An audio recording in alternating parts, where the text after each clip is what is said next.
One of my grandmother Kamajan's stories. The Man with Two Wives. In ancient times, a man had two wives. His first wife, although not beautiful, was a very hard-working housewife who cared deeply for her husband and spent all her time ensuring his comfort and peace.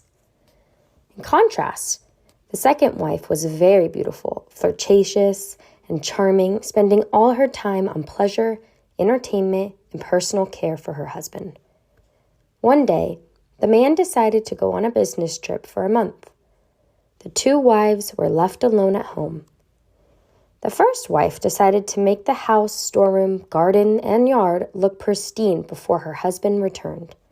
She worked tirelessly on the garden, organized the storerooms, collected firewood, checked the provisions, cleaned and stored rice and beans, dried herbs, made pickles, vacuumed, dusted all the rooms, and prepared the kitchen for cooking for her husband's return. In short, she devoted herself to cleaning, cooking, and homemaking. On the other hand, the second wife focused solely on beautifying herself. She had her face threaded, dyed her hair with henna, oiled her body, and prepared herself to appear as beautiful as possible when her husband returned. Finally, it was the man's return day. The rooms, yard, and kitchen were sparkling clean and immaculate due to the first wife's efforts.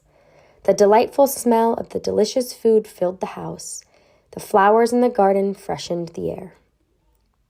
The second wife stepped in, all made up and ready to greet her husband in her most beautiful form.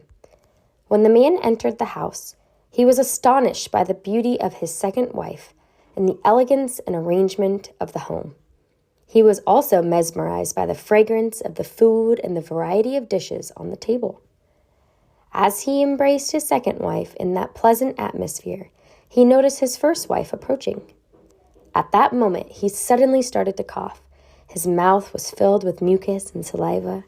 He quickly looked for a place to clear his throat, but everywhere was so clean that he hesitated to mess up any of it. Finally, after a moment of thought, the only place that came to mind was the unadored, unattractive first wife. And he inadvertently spat his saliva on her face. And often have I felt that the experience of the first wife in this story resonates with me. 12/1/2009